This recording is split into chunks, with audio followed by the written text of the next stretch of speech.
Morning. It's good to be able to greet you again. I really appreciate the work that you're doing and investing. This week has been a powerful week to talk about and think about servant leadership. I am excited to start reading your papers and get involved in your discussion boards today. But we're looking forward to week number 4, accountability and responsibility. This is a great uh, thing to think through, to be able to accurately describe your own job description in a volunteer or a paid position, to have clarity between you and the person who oversees what you're doing. Those are basics, and you want those clarified before you get into a conflict.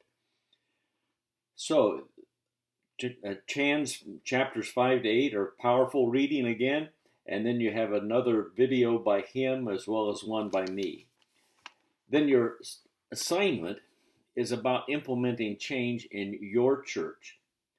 Now, I think more people, volunteers and paid people, get into trouble because of changes they make, but not necessarily the change. It's the way that it is implemented.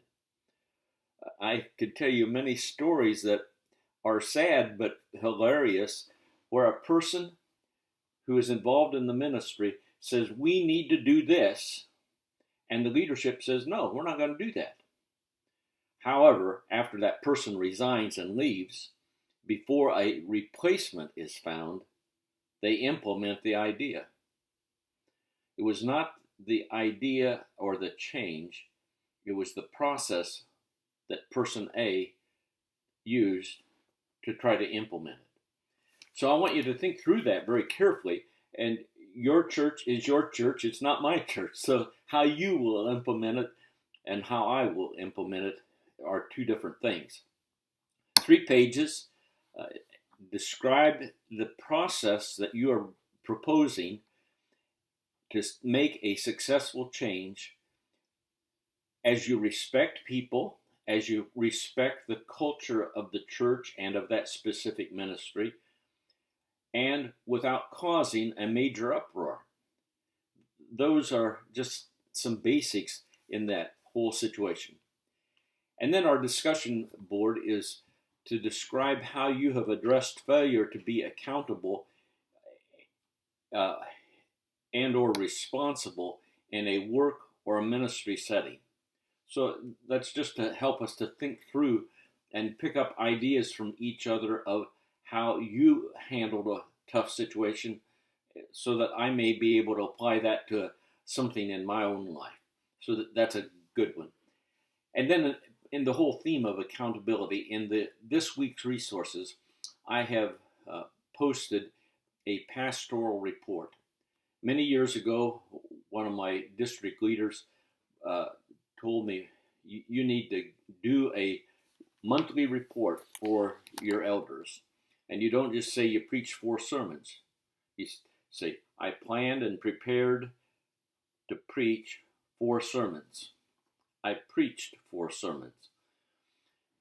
And you work out those details, not exactly. It has to be, in my opinion, on 1 page, preferably space and a half at least, so that it doesn't look like just a pile of words.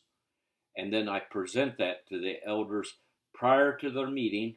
When we get to the meeting, I said, do you have any questions about what I've done this past month? That way I keep them informed in that whole process. Hey, these are some really crucial issues in effective ministry leadership. And I trust that you don't think that they're just pie in the sky. They are the nuts and bolts of being effective in serving Christ in our local church. Have a wonderful weekend of gathering with God's people. My wife and I have been read 1 Thessalonians the last couple nights. Good words there. Live a sanctified life, free of sexual immorality. Seek to be holy. Be cooperating with the Holy Spirit. Good words for all of us. It's a good read, too. 5 short chapters. God bless you.